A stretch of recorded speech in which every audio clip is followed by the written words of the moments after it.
And we are live. Ladies and gentlemen, welcome to a special Christmas episode of the Run and Gun podcast. Tonight, we don't have Flash or Ace with us, but that's fine. We got a special guest with us, and our special guest tonight is, of course, Mr. Freddie Stevenson. So we want to welcome him to the show. So what's going on, Freddie? And nothing much, man. I'm just vibing, man. Got me a good workout in probably about an hour and a half ago. So tonight I'm just chilling, relaxing. Appreciate you having me on, though. Yes, sir. Yes, sir. I got mine in this afternoon. Actually, I got to just get out of bed and just go. But I understand. But we got a lot of fun stuff tonight for y'all.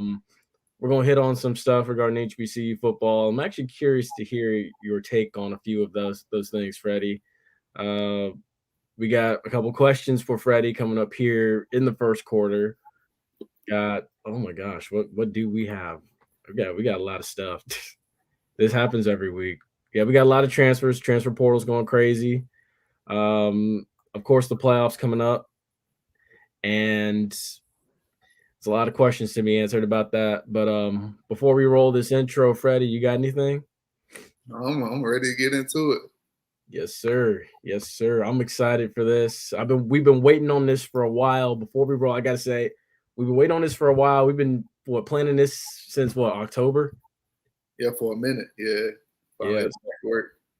I will say too, we've had a lot of Rattlers on here. We've had a lot of Bucs play. We've had one Buck player and a Gator player on here. We've had, oh my gosh, who else? We had a Bucs fan on here, but you are the first Seminole that I've finally been able to get on here. Hey. Yeah, I know. So I'm just like, finally, like somebody. So I'm happy because I'm like, how can I grow up a Florida State fan, and then this page never had a Florida State guy on here, but finally we got one, and I'm excited for it. That's dope. Let's get it. Yes, sir. Let's roll this intro.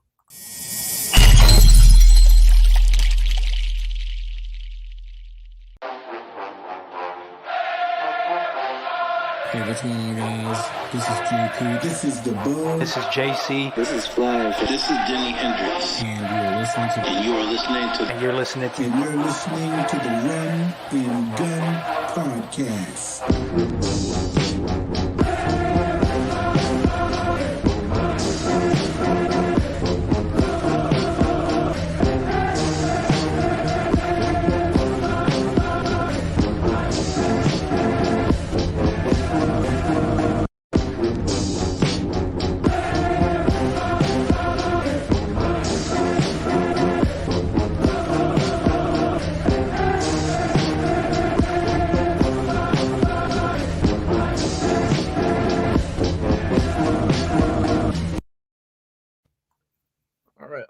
Awesome. So, yeah, let's jump right into this. So, first quarter, of course, I gotta ask it right away.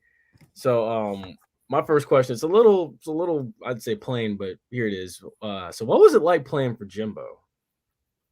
Man, shoot, I think you got your good, you got your bad, but honestly, man, I think Jimbo is a guy that he looks out for his guys and he coaches hard, and that's one thing I respected about him.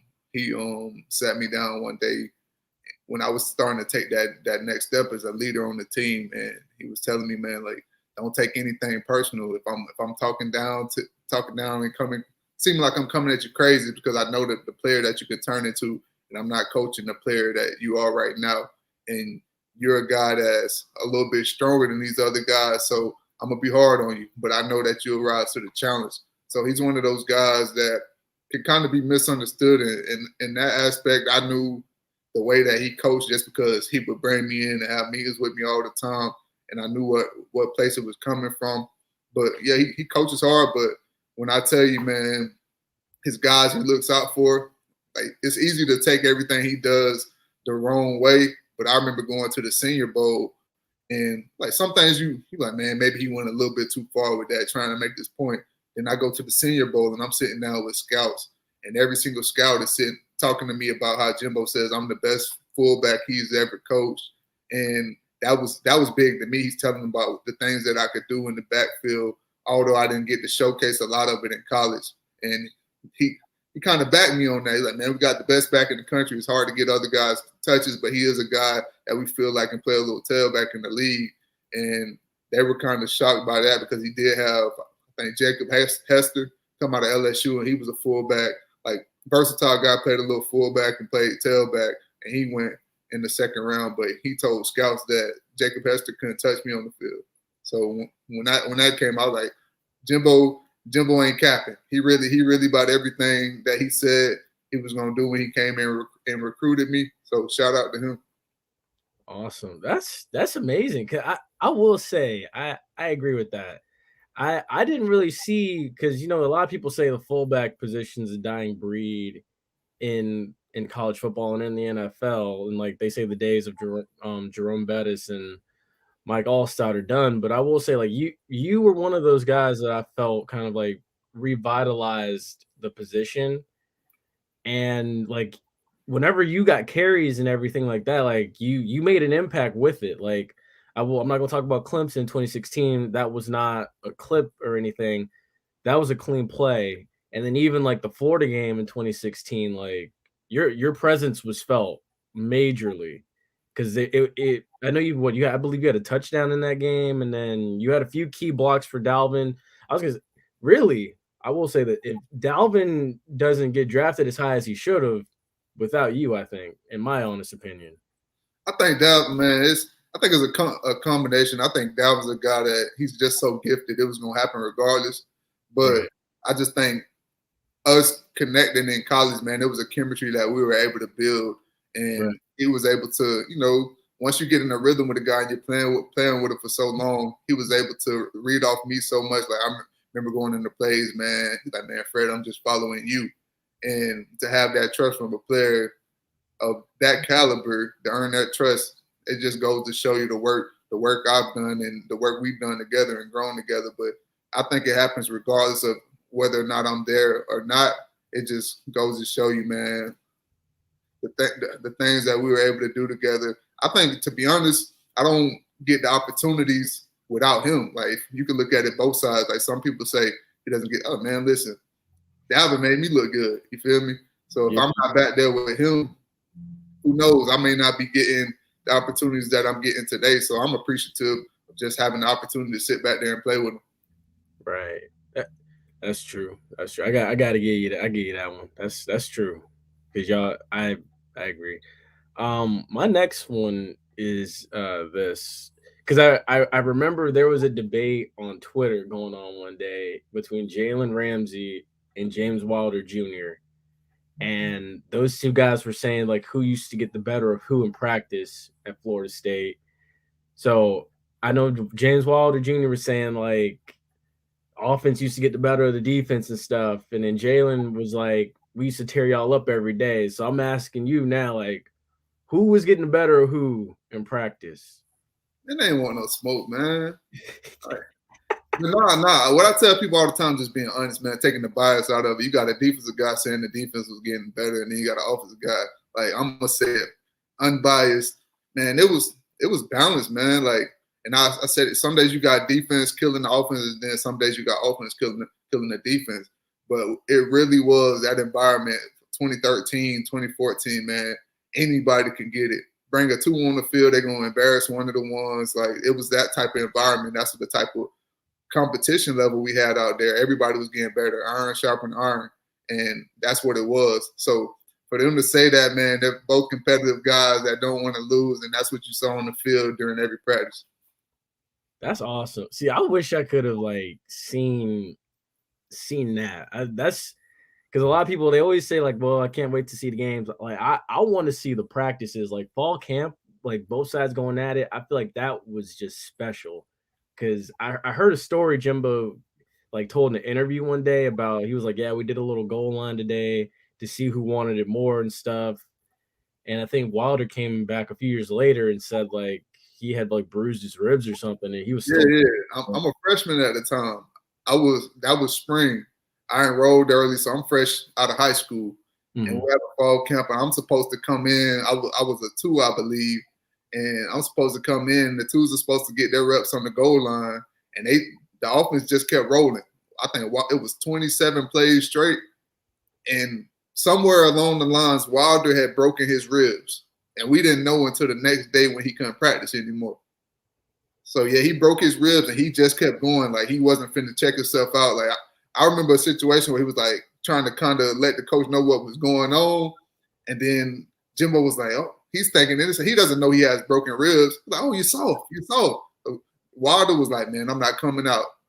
Players kept trying to come in. He wouldn't come out. He refused to come out. Defense wasn't budging. Offense wasn't budging. And when I seen that, I was like, man, this team may have something special this year, man. Right. Yeah. See, I like to hear that. That's nice.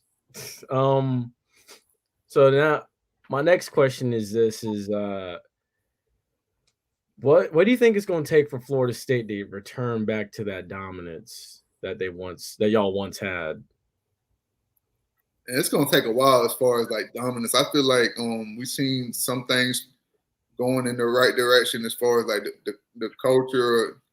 I think for the past few years, we've been known as a team, like you get down, you get them down, and they would quit. You wouldn't really see effort, and it just wasn't Florida State football. And I looking back at the games, every game we were in this year outside of the Wake Forest game, so the try hard is there. Now it's about coming out and winning those games. And not only that, when you talk about the Florida State standard, it's about dominating games. Like teams were scared to play us. They didn't want to have us on that roster. Like, so getting back to that. So when you talk about that type of standard, we're a long ways away. But getting ourselves in a position to where we can win 7 to 8 games a year and turn this around and getting us in a bowl game, I don't think we're too far off. It's just about finding a few more playmakers in certain situations. I think a few games come out differently because when you look back at some of these games, we were in them. The trial had us in those games, but it's like, man, we need a few more playmakers in this spot. Like, I think special teams killed us a lot in big games this year, and if we worked on that or had that figured out this year, maybe we come out on top in some of those games. So a few more pieces get you in the bowl game this year. But as far as getting back to that level of being a team that competes at the highest level, man, I got to keep it real. We're a long ways away, so I couldn't really give you a timeline on that. Mm-hmm. Now, well, I will say honestly, the one thing that I took away was the Notre Dame game. I definitely felt like that was there for the taking, and it was just a matter of just finishing. I felt the Jacksonville State game, that was there for the taking too.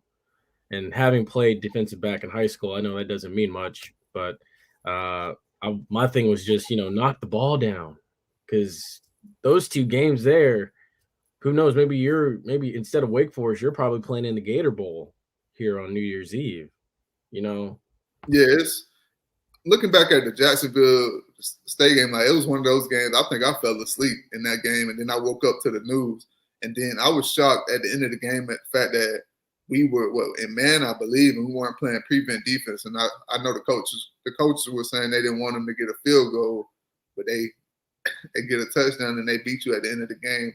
I'll take a field goal and take our chances in overtime versus giving them an opportunity to score on us, especially a team that you're paying to come with. So I don't really understand that decision to be a man in that situation. I think that's a game that you allow bad teams to stick around in the game. They start to get confidence, more and more confidence as the game goes on. At first they're thinking, man, we may not be able to beat this team. And then by the second quarter, they're like, man, those guys on the other side are soft. That's Florida State. Like, man, they're not that good. So by the end of the game, they're feeling like it's a game that they can win. Yeah. And we actually got a question here. How do you think the culture of FSU changed from the Jimbo years to now with Norvell? Yeah, I didn't play under Norvell, so I could just kind of give you an answer from the outside looking in. But to be honest with you, I think 2013 and 2014, they were solid, but in 2014 you started to see like the cracks it was starting to show a little bit that things were starting to turn in the other direction. I think after we won that championship in 2013, a lot of guys, man, we were all victims of it. We started to hear that hype. I think the the saying we had that year going into the season was Dallas to Dallas, because our first game was in Dallas playing Oklahoma State. And I think the college football playoffs first game would be in Dallas. So that was our saying. Like, you got players tweeting it, and it's cool to have that goal. But the year before in the national championship, we didn't go into that year saying, we're going to be national champions. Like, man, we control what we control. We know we're a national championship caliber team. Like, we're not fools. But if we don't win the day and take advantage of the opportunity that lies in front of us, we can't be talking about national championship at the end of the year. And I think 2014, we got a little bit ahead of ourselves. We got lucky because we were talented all over the course of the season. But when we ran into Oregon, you see everything that should have happened to us. Probably, I said we had like 4 or 5 games in that 2014 season that should have ended up ugly, like that Oregon game. Oregon just had the talent to exploit it. But when you get to 2015 and 2016, you get younger guys in that didn't understand the work that took place, not just in 2013, but before then. Like, thinking back to that 2010 class that turned everything around, they didn't see the work it took to climb up to the top of the ranks when you were one of the teams in the ACC that was laughed at. They didn't see that. They didn't understand that. In my 2013 year, we had some guys that were on that roster, so they were kind of able to instill that workload, that mentality that they learned from their vets and us, and that's how we went about business. But then in 2015, 2016, you kind of got some of the guys that kind of have entitled mindsets, and these are guys that we need to make big contributions on the team. So it's tough kind of dealing with that. And to be honest with you, I'm a guy, like, I was a big leader on the team. One thing I always stood on, I ain't finna baby no grown-ass man. Like, that's one thing I stood on. Like, man, if you don't want to play, like, that's on you. You're going to be chilling at the crib, and your family going to be asking you what happened. You're going to have excuses for it. Either you're going to get with it or get there. Look, ran over on Saturday. That's all it come down to. You know what it takes to be successful. Either you're going to do it or you ain't. And we tried to lead guys in the right direction, but you can't make grown man do it. I agree with that. I know that's right. Because I was sitting there sometimes and I was wondering, I was like, guys, like, what's going on? Like, because the one that was telling to me after the playoff was the Houston game.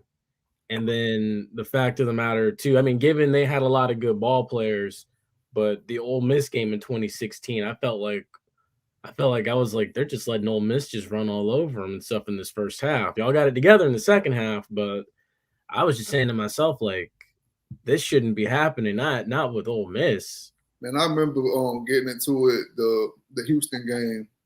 Because, you know, the career flies by fast, man. Life is short. You don't know how long your career lasts. And I remember the bowl game, like, we just come from California 2013 to 2014. Then 2015 stuck with the Chick-fil-A Bowl.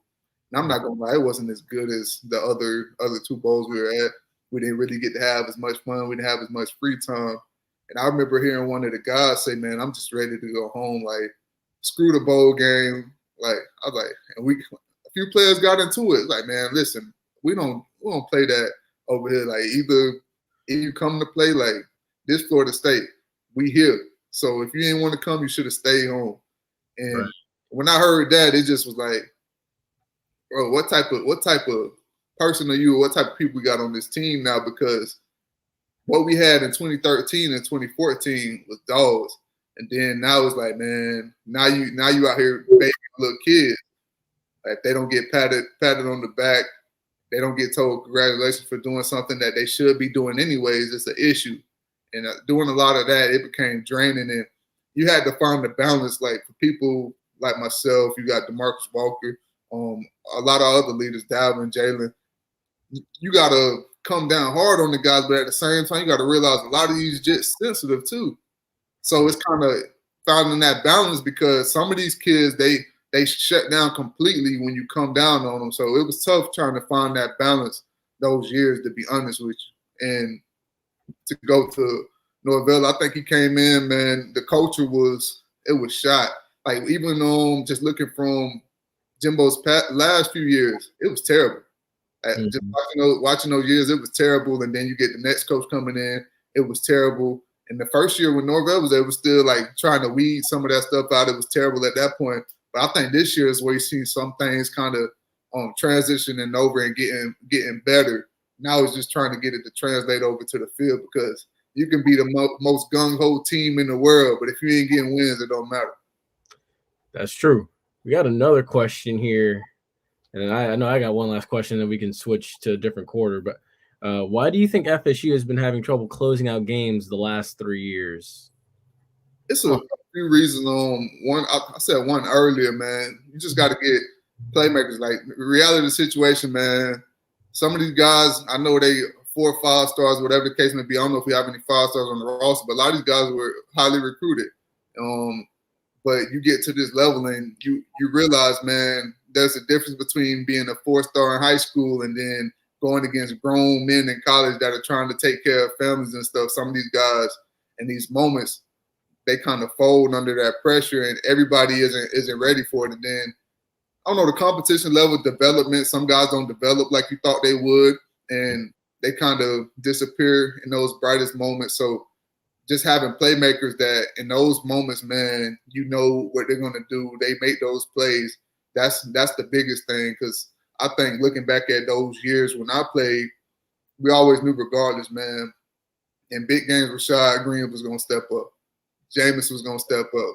We could lean on DeMarcus and Jalen and Dalvin to do that thing. And then the guys we had on the defensive side on the front, man, it's so many things. Like, even Reggie, I just had him on the pod, man. Reggie always stepped up. You already knew like he was going to be consistent, do his thing. But having guys like that in big games, you knew they would step up. That's really the difference versus now. I see, like, I think maybe it was the NC State game, I believe. I was looking around and I was just watching the game and disappointed in a little bit, because I felt like a few guys were looking around waiting for somebody else to make a play. And for us, it was different. Like, even with me, I'm just a fullback, but it's like, coach, give me the ball, I'm gonna do something with it. I know I ain't one of these guys, but that was my mentality. Like, man, you give me the rock, and I done shown it. You give me the rock, I do something with it. I think I was averaging like 7-8 yards a carry. Like, that was so, coach, you give me the rock, I'm gonna do something with it. But that's how everybody on the team was. Like, give me the rock. I'm not scared of this moment. I'm finna go make a play.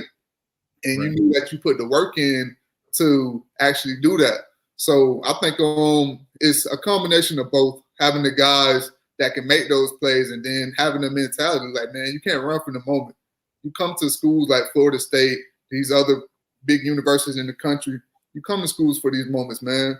When the lights shine brightest, you can't run for them. That's what we live for. Like, man, I used to dream about this stuff. Like, I remember games, man, just before games, just sitting in our room. We never had late night games and stuff, man, meditating and stuff, envisioning myself making prime time plays and big games. Like, that's what you look forward to. And when that moment comes, some people get nervous, like, damn, coach is calling me. Like, man, this is what I've been waiting for. And that's what we got to get back to. I definitely agree. I agree. They need more dogs like you, Freddie. That's what they need, man. That's my mentality. I was like, they need to get some dogs back like you, guys that want it, guys that are hungry for it. And, that Florida State way that, like guys like Coach Bowden and Mickey Andrews started, and then it kind of rolled over into the Jimbo years and everything like that. But I do have one more question for you. I wanted to ask you about your book also too, because I've been meaning to get a copy of it and everything. I know. Oh, I thought you had it with you. Oh no, I got some copies in the room. Oh yeah, I've been meaning to get my hands on one and everything. Make sure you get one right now, because we're doing. I'll make the post tomorrow, but I'm gonna tell you here first on the show. We're doing a sale. The book was $14.99. We dropped it down to $4.99, and then the ebook, it was $5, so we're doing it for 99 cents. So we're gonna do a sale for the holidays. Everybody, make sure to take advantage of that sales, because we're gonna start pumping the price back up here soon, going into the new year. But I did want to show some love, man. We got some loyal supporters, man, that have been able to do some great things for us, man. Like in February 22, we're planning to drop my documentary. the book was so successful, man, that producers started reaching out to me, man, and we're working on a documentary and hoping after this gets done to turn it into a feature film. So this doesn't happen without your support. I know we're going to be doing some giveaways along the way, but for everybody that doesn't get the opportunity to get a signed copy of the book for free, make sure you go online. And I know with everything that's happening right now, I plan to do a lot of big things in the future, and I'll keep you guys updated on it. But yeah. Yes, sir. Yes, sir. Please, because we'll definitely get together after the shows goes off, but because I definitely want to get a copy. I had it in my Amazon shopping cart for the longest, and just life happens and everything. I've not been able to get my hands on one, but I really want to get my hands on one and read it in my downtime. Yeah, man. Just hit me up after this, and I'll get you a signed copy for sure. Yes, sir. Awesome. Also to Ace, we see your question down there. We will get to it in the NFL portion of the show. Right now, we're going to jump over into the HBCU portion of the show. And this is the first question I got to start off with, because I know you saw it on signing day as well as me. The fact that the number one recruit, Travis Hunter, signed with Jackson State. He I hate to say it like this, but left Florida State at the altar and went with Jackson State. So, I mean, what's your take on that whole situation? Man, it's big, man. You see what they've been doing over there at that level, man. Getting all these former pro legends over there. You got Eddie George, you got Deion Sanders, you got a few other people over there. I think Hugh Jackson's at Grambling now, I believe. Yep. So you got guys with a lot of experience, and then you go look at their staff. They got guys over there that have a lot of years of experience, have played in the league. And I think on Deion's team, he has 2 or 3 guys that have over 10 years of NFL experience just playing. So I don't know what they have done as coaches, but they got the experience and they know what they're doing. And I think when Deion came over there, it kind of got the spotlight on them a little bit more, because he is what he is, man. He draws attention, and you see now a lot more of the games were on ESPN this year. So you knew at some point, I felt like, I didn't know if it was going to be a number one recruit, but I felt like he was going to sign a guy that made some noise. But I have been there for years, man, for people to start actually taking it serious, and when they're recruiting and stuff, it took something like this to happen. Because I know when I was recruited out of high school, I think I had an offer from FAMU. They were on the HBCU to offer me. A lot of schools, they feel like, hey, man, it's pointless to offer these kids. But the times are changing now. But if you look at it now, since things are changing, you may look into it and, like, man, I'm going to consider one of these schools. Because at the time, in my head, it's like, man, you know the change you can making this decision, but my future, like, they don't have the resources. And that was always the biggest thing. And I knew it would take somebody that had the resources and had something to fall back on, and didn't really have to worry to do it. When you look at this NIL era, now kids have that. They have that plan to fall back on. And then, like Travis Hunter, I think, the deal he signed, I don't know the exact numbers or whatever the case may be, but if something doesn't go wrong, like, he's good for a year or two, like his family's straight, versus if a kid would have did it in the past, their career may be over. So I think now kids won't be as scared to do it anymore, especially with the NIL coming into play. Because when I saw the Travis Hunter doing that thing, like, the biggest thing for me, a lot of people are upset, like, why would he go to that school? I'm like, man, do y'all not see that he's on every national media outlet right now? Exactly. I think his stock went up way more just for making that move. See, the thing I saw was ESPN bumped him down from the number 1 to number 2 recruit after he chose Jackson State, which I thought was kind of messed up. Was he already number 1? Because I know some recruiting sites have different rankings. I want to say, I thought ESPN had him at number 1, but I'm sure maybe number 1 on 24/7 Sports, but I don't know. Because to be honest with you, I think 24/7 is a recruiting site that most people follow now. ESPN has kind of lost the credibility over the years. Wow. Oh, Yeah, right. but Interesting.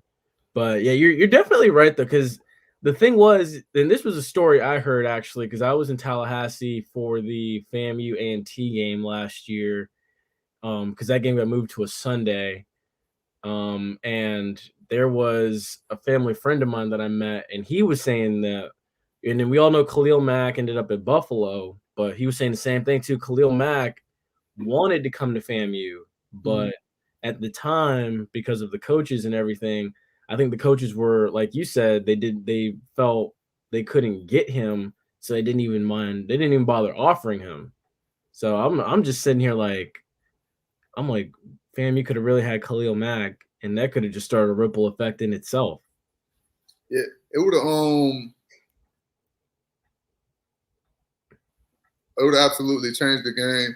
But yeah, it's crazy. I don't think people would have made that decision at that time, even if they would have offered him. It's just too much on the board. Like, only way Khalil Mack is making that decision is like, man, I gotta have some money under the table coming in. Like, just to touch on that, it's funny that people are saying the whole thing about people cheating with the deals and stuff. It's like, come on now, it's college football. Yeah. People been making out money for the longest. Yeah. Come on now. If we really want to do that, then probably every university in the country should be shut down. Like, it happens. So I don't get that. It's like, man, you just lost. It is what it is. So yeah, exactly.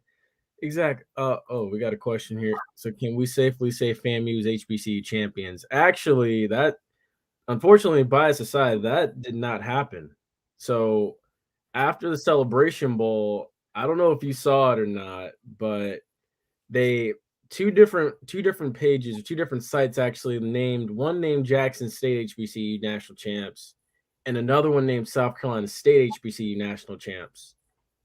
But the funny thing is FAMU actually pounded the daylights out of South Carolina State when they came to Tallahassee. So that kind of sparked a little debate there. And I mean, my bias said, hey, give it to FAMU. But I knew too, I was like, well, Jackson State beat FAMU head to head. And then Bowie State made some noise too in the Division II round, because they went pretty far. They lost to the runner-up Valdosta State. So I mean, it kind of made sense eventually to not start all this commotion, give it to South Carolina State and Jackson State. And hey, it is what it is. So, Yeah, that's crazy. Do they have like playoffs over there? So the only playoff that there is the FCS playoffs and the D2 playoffs. So the D2 HBCUs, like from the CIAA and the SIAC, they can go to the Division II playoffs. The MEAC and the SWAC used to send their teams to the FCS playoffs, but I think with the coming in or the birth of the Celebration Bowl, both conferences have decided to really not do that. But the interesting thing that you saw this year was, because FAMU had gone 9-2 and had a very nice resume of work, having lost to a team flooded with Power 5 transfers in Jackson State. And really, honestly, if you had been there, you could have said, really, FAMU could have won the game. FAMU was really a missed drag route or a field goal away from just winning, because they lost by 1 point. So FAMU, like, after they beat Alabama A&M, they made a case for themselves. They got to the FCS playoffs. It's just, I think we all saw the power at B between like those top dogs in the FCS and the HBCUs. It's very different. Like, I was kind of hoping to see a FAMU versus James Madison matchup, but Southeast Louisiana was here, FAMU was here, and I think you kind of saw like what needs to be done to kind of level the playing field there. Okay. But I mean, like I said, FAMU still made history with it though. They were the first SWAC team to go to the playoffs since 1997, and and then of course, the first HBCU to go as well since 2016. But it's interesting though. There's no playoff. I was thinking that a few days ago. I was like, if HBCU football had a playoff to really kind of even this out, it would be interesting. No doubt. Oh, here's another one. Does the criticism of the lack of quality competition about Marquise Bell, is that irrelevant given the success we're seeing Darius Leonard have in Indianapolis? Yeah, I think just looking at it, I think just from outside looking in, it's easy to say, the lack of competition is going to hurt somebody. But nah, man, I've seen guys, man. I remember when I was in Chicago, signed with the Bears. It was a guy that, shoot, if you want to talk about the FCS level, a guy that was at the D2 level, like he's not even at the FCS level, divisional FCS level. He got drafted in the second round, tight end, and on film, he's bigger than everybody, faster than everybody. But they're looking at it like, man, his skill set, his size, everything that he has, all those tools translate to the NFL. And we were in camp and he was dominating all pros and everything like that. So if you can play, it doesn't really matter. It doesn't matter if you're going against Tom, Big Harry, it don't matter. If you're good, if you can ball, they're gonna bring you for a workout and see if it translates. And if it translates, they're gonna pick you up, whether that's in the first round, second round, third round. It just all depends on what type of player, what caliber player you are. But I don't think it matters, but it doesn't matter. The scouts gonna find you. I agree. I definitely agree with that. And here's my question. Were you in Chicago when Tariq Cohen was in Chicago? Same draft class.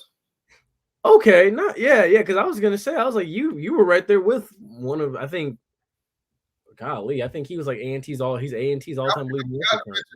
Tariq, and then Tariq had, if we want to get technical, he had a lot going against him. Not only could they try to use the lack of competition thing against him, but he was undersized. So he has two things working against him, but they're looking at it like, man, listen, they said Darren Sproles was undersized, and then you got this guy that's dominated the league for so long, and that was a comparison coming out, Darren Sproles.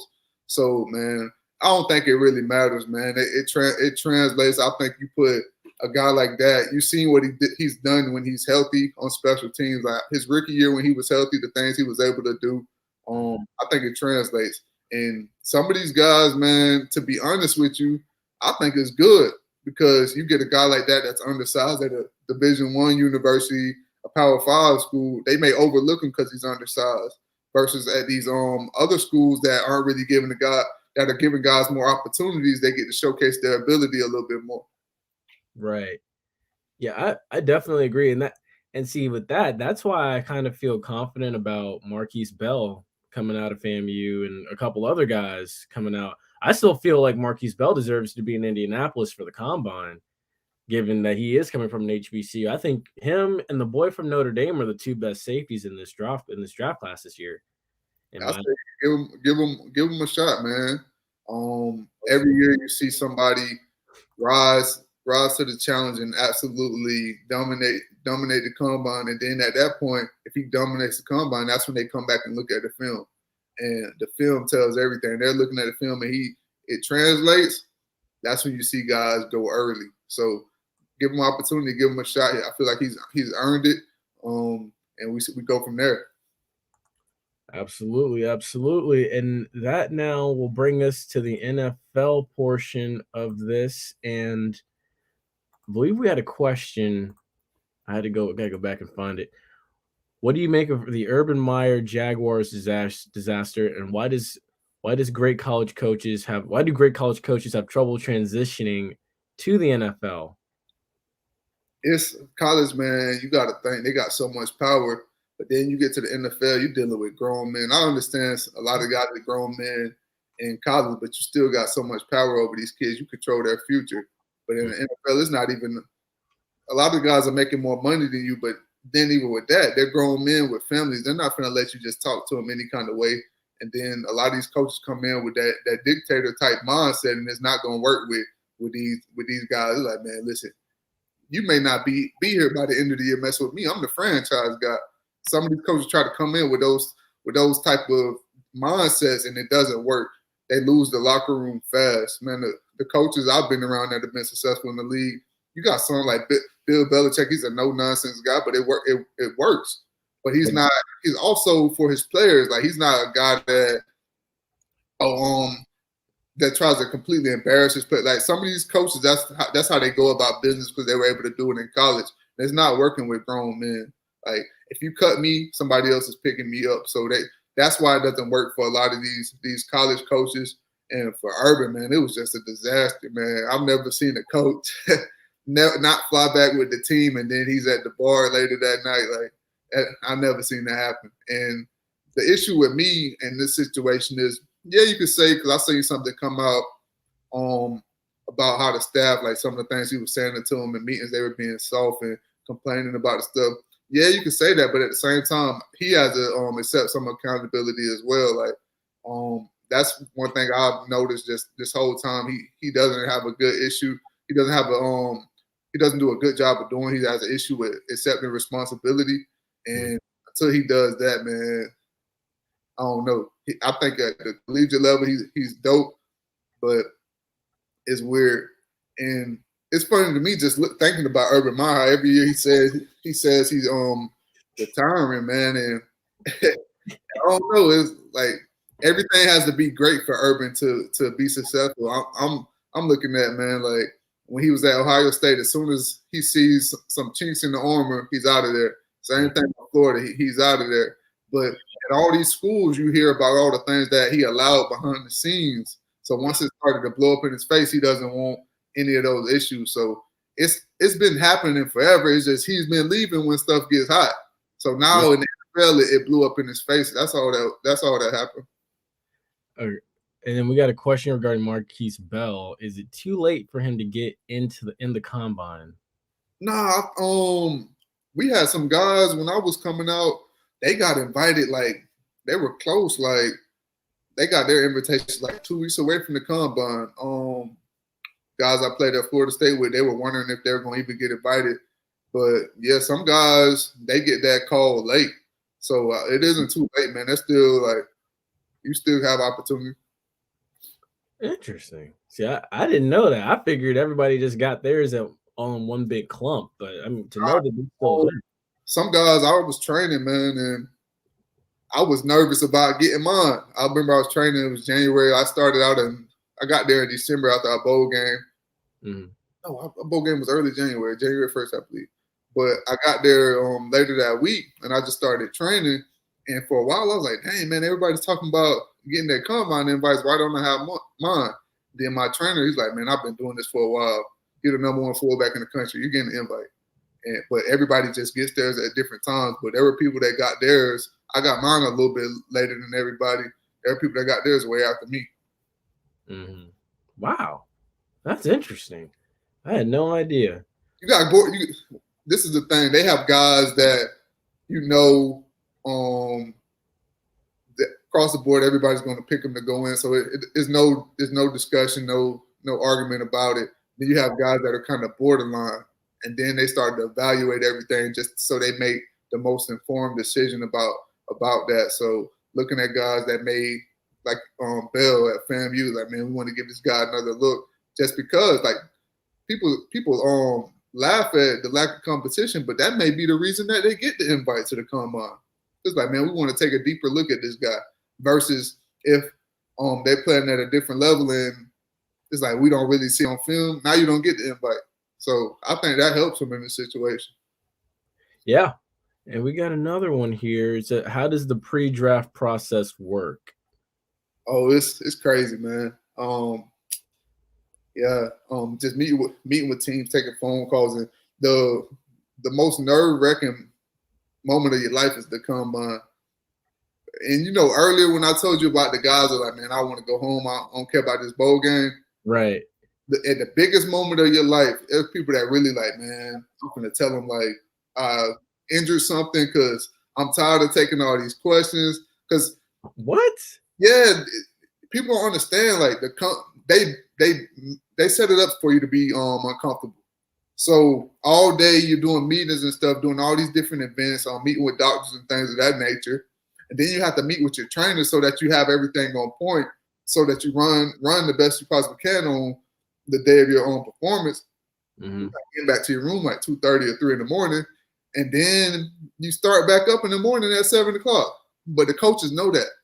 Some shut down your meetings early, but some hold you later on purpose because they want to see how you perform in pressure moments when you're not feeling your best, when you're sleepy, you're tired, because that's what football is. You're not gonna always be at your best, so they want to see how these people perform, and it's tough for some people. It's draining, and they don't like the process at all. But I think the day that kind of takes away from people the most is meeting with the doctors, because you're literally in there for like 2 to 3 hours with people just pulling, tugging on you in all different type of ways, and if they see anything small, now you got to go get MRIs for like 6 or 7 hours for the rest of the day. And then after that, you're thinking the teams are going to consider the fact that you're out and not bother you about meeting with them. No, they still want to meet with you. So it's a draining day already. And then you still have to meet with coaches and things of that nature. Wow. I knew about the whole poking and prodding thing, but I did not know about like those little tiny details of making it uncomfortable for you. I had no idea. That's what they do a hell of a job at that. That's crazy. What, man?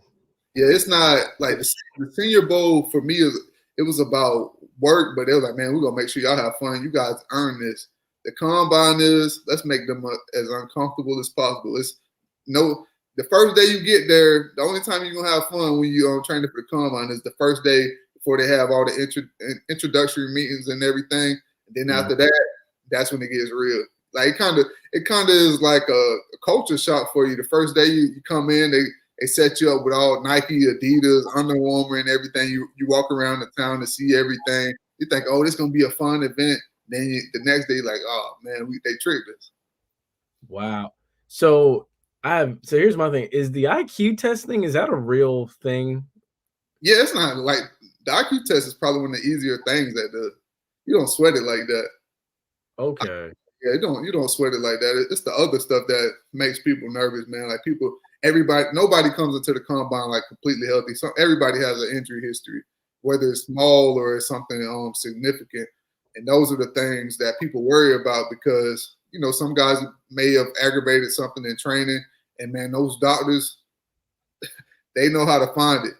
Like I remember with my process, because I had a big injury in high school, and they said my career I would never play football again, but I overcame those odds. So the doctors, they were looking at my records, and biggest thing was like, let's look at his leg, let's look at his ankle. Even though I had played 4 years in college and had no issues, and I got through every single doctor, like probably over 50 doctors. Then one doctor that had already had me that day, he comes back, he's like, hold on, let me take another look again. And I was like, what? And this guy, he's like, nah, he brought up a whole bunch of things. Like he's gonna have arthritis once he gets a little bit older in his ankle. And then all the other doctors, like, they red flagged me. I had to go get 2 MRIs, I believe. So it took away a lot of my night. Wow. Oh man, I'd have been hot. Yeah, I'm thinking I'm out of there. I was like, oh, okay, I got it. My biggest worry was the ankle, but we were thinking like, man, since I played 4 years, they really shouldn't be tripping about it. So I'm thinking I'm good. And then we're getting out of there. And then he's like, hold on. I was like, oh man. That's crazy. I would have. Wow. I'm gonna see now. I'm gonna look at the combine a lot more like in depth when I see it this year. I'm gonna just be more. It's all the time, man. Like you appreciate the opportunity. It's a blessing to say I was able to be invited there for people on the outside looking in, like that just had pro days and stuff.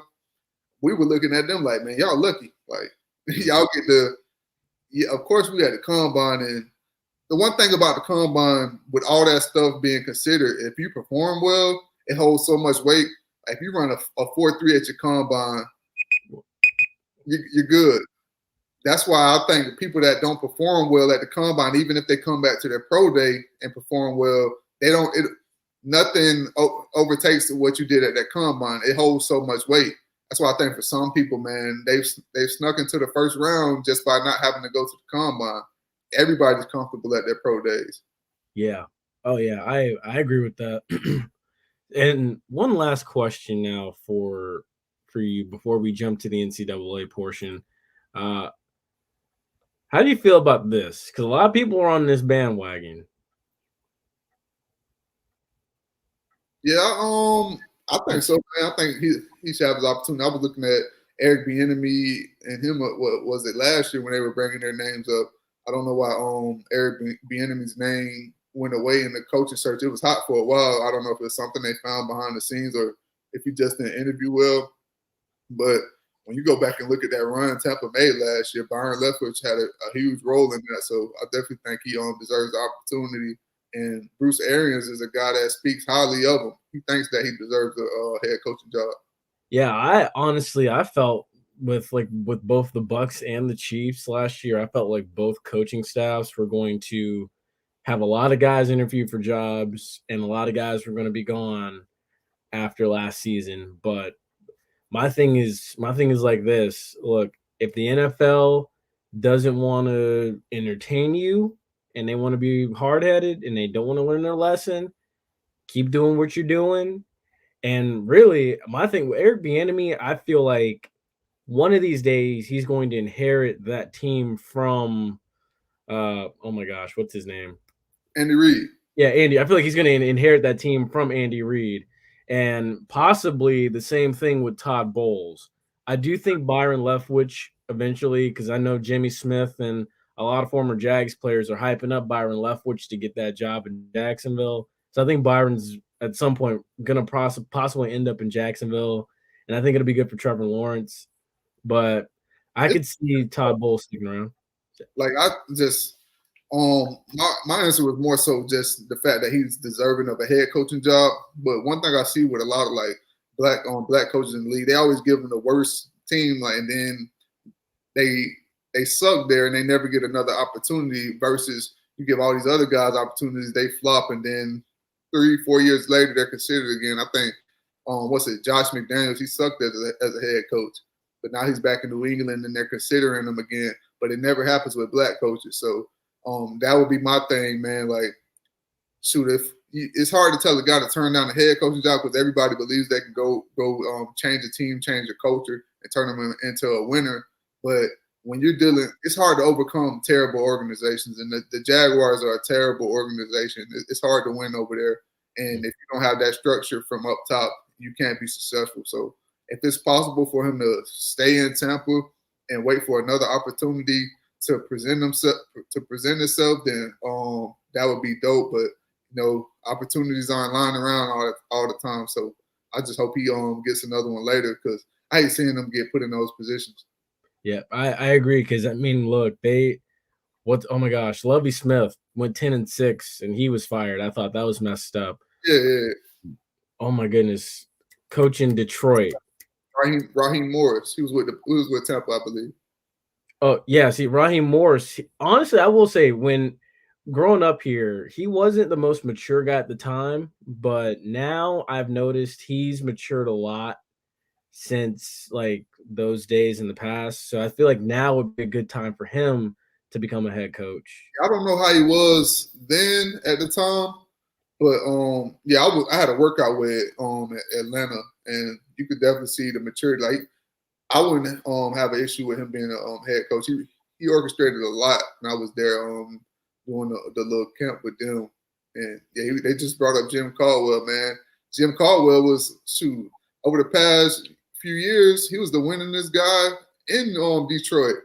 These other guys can't even win a game, and Jim Caldwell was competing, winning games, and they fired him. Well, he went 9-7 and got fired.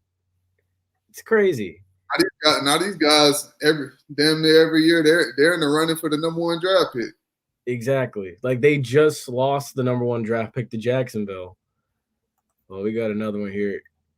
You know why Jacksonville's so bad? Is it the owner Saad Khan? Everything starts at the top, to be honest. So if the team is like that for a while, then it all starts at the top. Like in Cleveland, man, when they sucked, their front office sucked. So no matter who they brought in there, you've seen it. Like, man, this Cleveland team has talent, but no matter what, they seem to blow a game or they can't be consistent with it. It all starts up top. These guys don't know how to put together good teams, and it's not just about talent. You can have all the talented guys in the world, like you see in Cleveland, man. They had Odell, Jarvis Landry, and it didn't work. But if you don't have chemistry, if you don't know how to put a good team together that can actually work together and be a cohesive unit, then it's not going to work. So yeah, the top. It starts with the top. I agree. And we're gonna bring in. I guess he finally got finished doing his Christmas caroling, but we're gonna bring in Ace here. I thought it was gonna be He about said myself. Christmas caroling. This man literally just said Christmas caroling. So, Now my godfather just came in town. I had to go deal with that. What's up? How you doing, Mr. Freddie Stevens? I'm good. How you doing? Good. I was the one in the comment section the entire time. I wasn't around the camera. Okay. yeah, this is our Ace. He's the youngest of the bunch here, but we love him. So yeah, let's go ahead and shift over now to the NCAA. I know you're actually I really want to know, are you a fan of the transfer portal and how this thing's just been set up now? I think yes and no. You got guys that are going to be able to utilize it to their advantage and set themselves up great. So I think a lot of guys that I played with, I wish they had a transfer portal to utilize, but they weren't put in great positions, and they were kind of in situations where they were stuck. But on the flip side of that, I feel like, man, some guys are kind of getting soft with it. And whenever a little bit of adversity faces them, they're ready to leave. They're ready to give in on it, and that's when you see guys transfer like 3 or 4 times. Like, man, at some point you're gonna have to man up and face some adversity and beat somebody out, because that's what you're gonna have to do at the next level. Exactly, and I agree with you. Like I said, I think it's bad for college football, but I think it's good at the same time. But I think ultimately it hurts the high school athlete coming out, because now you got kids that are being recruited for a position, but then you have coaches that are filling that position with a more experienced guy out of the portal. Yeah, it's no different. That's why I say, man, it's good and bad. I wouldn't even consider that bad. You got guys that want to talk about going to the NFL. So when you go talk about this, all it is college free agency. When you talk about being a free agent in the league, these guys that are looking for opportunities, these younger guys, these rookies, undrafted free agents, or whatever the case may be, they're going to always go to a proven veteran over these guys.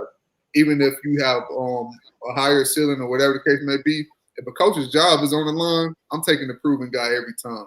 And that's the same thing with a lot of these schools in the transfer portal.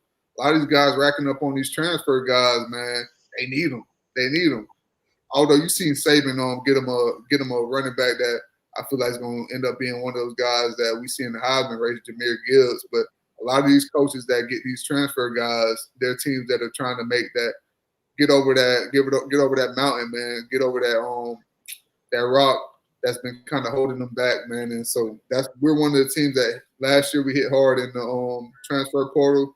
We got Jermaine, and we got Pierre Thomas, a few other guys, Jamie Robinson.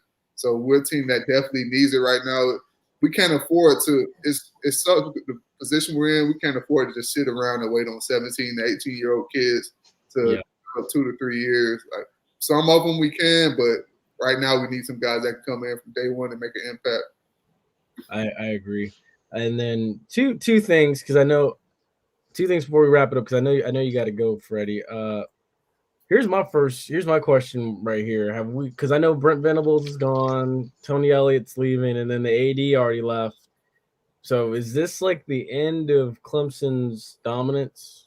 Yeah, I think you start to see the Clemson of old. When Clemson was a hashtag, we're gonna see a lot of that. I just think losing somebody like Venables is big, and then when you lose the AD, that's big as well. But Venables, man, when you go back and look at our game, that's a game we take home if they don't have Venables. Venables, just the second half adjustments that he's been able to make in his whole entire career, man, that you can put those up there with anybody and say that he's the best defensive coordinator in the country. He's that good. So when you have him, man, I think a lot of their success stops fast. Oh yeah, definitely. Because I felt honestly, outside of 2016 when y'all should have beat them, I felt like 2015 y'all could have got them. I felt like 2014, 2017. No, you were going. Yeah, definitely 2015 and 2016. I'm gonna just stick with those two. 2016, that's our game. We got cheated, but 2015, it goes back to what I was saying earlier, man. in that game, man, we just didn't have enough. Like, we had Dalvin, and Venables adjusted to that in the second half. Like, Dalvin was killing them in the first half, but he adjusted. And that second half, we just didn't have enough playmakers on the offensive side of the ball to bring it home for us. And that was the biggest thing that kind of took that home. But once Venables does it like no other. He took away Dalvin, and he was like, man, y'all, the rest of you guys got to beat us, and we just didn't have it to beat them. I agree. And then one last thing. I have a question for Freddie Stevenson before we go off. I was like, what do you see that made Kenneth Walker, when he headed over to Michigan State, what do you think made him so successful as he transferred over? I just think sometimes just getting into a new program, and then you go over there, you got completely different athletes. Wake Forest guys, no knock against them, man. They're guys that a lot of those guys go on to play in the NFL, but you got a completely different type of recruits at Michigan State than you do at a Wake Forest. And he was a guy that had some success at Wake Forest. And these guys that have success at Wake Forest, like, man, if they played at a Florida State, like we played some of those guys, like, man, if they played at a Florida State, man, they'd probably be getting more looks from the league because they have better players around them. And he got over somewhere where he had better talent around him, and it's showing. That's all it really comes down to. And another thing as well, you've seen it this year. Wake Forest wasn't a team they were this year when he was there last year. So it's crazy. So one last thing before we wrap up. Which of the 6 or which of the 4 non-playoff games in the New Year's 6 are you most looking forward to? Ole Miss and Baylor are playing, right? Yes, that's the Sugar Bowl. That's the game I'm looking forward to. You and everybody else. I'm just like you. I want to see Baylor's defense against Ole Miss's offense. Yeah, that's my game. I feel like that'll end up being I don't know. I don't want to say the best game because I really feel like Michigan and Georgia's going to be a hard-nosed game that football fans love to see. But that matchup with Ole Miss and Baylor is going to be one to see. Awesome. And then one last thing before we wrap it up here tonight. So who do you got winning the whole thing? I'm gonna go out on the limb, man, and I think I like Michigan. Ooh. Yeah, I like Michigan. And I feel like Michigan's actually tough, and they're the most balanced squad, so that's what I like. I could see it. I've kind of figured if there was ever a year for an SEC team to kind of like not come away with the trophy, it would be this year. Because I mean, look, the national championship is in the Big Ten's backyard, so it would be heartbreaking if the Big Ten were to lose this in their own backyard to an SEC team. So, I mean, if there was ever a year for a Big Ten team to get it, it's this year. And then Bama had John Mechie go down, so it's not hard because Bama doesn't have any elite backs like they've had in the past. So all the focus goes to Williams now. It was a lot more difficult to guard him when you had those 2 elite receivers coming at you. Then you have a tight end that can do things in the passing game. It's tougher. And I think you just take away that and then find a way to make Bryce Young uncomfortable. It gets tough. But first they got to get through Georgia. And I think that's going to be a great matchup. But like we've seen in the SEC championship, Georgia doesn't have an answer at the quarterback position. Tis true. I was going to say Georgia doesn't have an answer in the big games right now. And it's going to be a good game because what Bama was able to do to expose Georgia, Michigan doesn't do a lot of. They're a hard-nosed team. They're going to run it 100 times a game, and that's in Georgia's favor. Georgia's weak on the back end. So Michigan has to be creative and find a way to exploit that as well. I agree. And folks, that's going to do it for us this evening. We love the questions and everything that y'all kept having come forward and everything. This was awesome. Freddie, we want to thank you so much for joining us this evening. No problem, man. I appreciate y'all having me, man. Yes, sir. Does this go live immediately? Yes, this is live right now. Yeah, we're live right now. Well, whenever are y'all on like Apple Podcasts or Spotify? We are on Spotify. Okay, whenever it's live on there, just make sure to tag me, and I'll make sure to share it for y'all. Yes, sir. Thank you so much. Thanks. Also, too, if anything, let the fans know where they can find you on social media. Yeah, man, all my platforms, Struggle Made 105, Instagram, Twitter. Make sure to follow me. And we talked about the book, but you guys be on the lookout for the documentary dropping early 2022. Yes, sir. Yes, sir. I'll definitely be on the lookout. Like I said, we're gonna get together. We're gonna talk about getting a copy of the book because, like I said, I've been ready to get this book for the longest, and I'm planning on getting one as soon as I can. Yeah, now I don't know if ebooks are more convenient for you, but we got that for 99 cents, so you can just download that, or I'll send you the link. Okay. Awesome. Ace, you got anything before we roll? I didn't see the intro part, but I hoped he introduced Freddie as an author and documentary creator. We got to make sure we do that when we close him out, man. Dude's got his own book and he's making a docu. I'm like, come on, J Peeps. I'm sorry. Okay, I didn't know. I knew he was an author, but I didn't know that he was doing a documentary until we got into the show. Ace. All right. I was like, that's pretty cool though, to have your own book and then you're making a documentary series. That's got to be pretty cool. Yeah, man. I mean, it's my 2-year anniversary comes up December 30th, so I'll make a post, and that's gonna be inspirational. It's crazy. I wrote a note in my original copy, like the first ever copy. My editor sent me over a copy of my book to approve everything before we published the book on Amazon and things. And I wrote a note in the book 2 years ago. So when you see the note and see what's taking place over the time, I'm gonna write a note in the new book that's a bestseller. I'm gonna write a note in that on December 30th. When you see what's taking place over the course of the year, over these 2 years, man, it's crazy, and I think it's gonna inspire a lot of people. I can't wait. I can't wait. I'm looking forward to this now. I got to get this book. But yeah, Freddie, we want to thank you so much for joining us. As always, folks, y'all can follow us on all of our social media platforms. As Freddie stated earlier, make sure you follow him on all his social media platforms. It's StruggleMade105. Thank you so much, Freddie, for joining us. We're definitely going to have to do this again sometime here in the near future. Maybe before even the draft, who knows? Yeah, sure. Yeah, let's do it. Yes, Just kind of like now, man. Make sure you hit me up ahead of time, because I got you. things were a little busy at the end of this year. It's coming down now around the holidays, but they're gonna be pumping in 2022. So make sure you hit me early. We can set it up. Yes, sir. Yes, sir. And as always, folks, y'all have a blessed night. Y'all stay safe. Enjoy your holidays and enjoy your new year. We'll see you in 2022 when the Running Gun Podcast fully returns for a third season. So y'all stay safe, stay blessed. Have a nice night.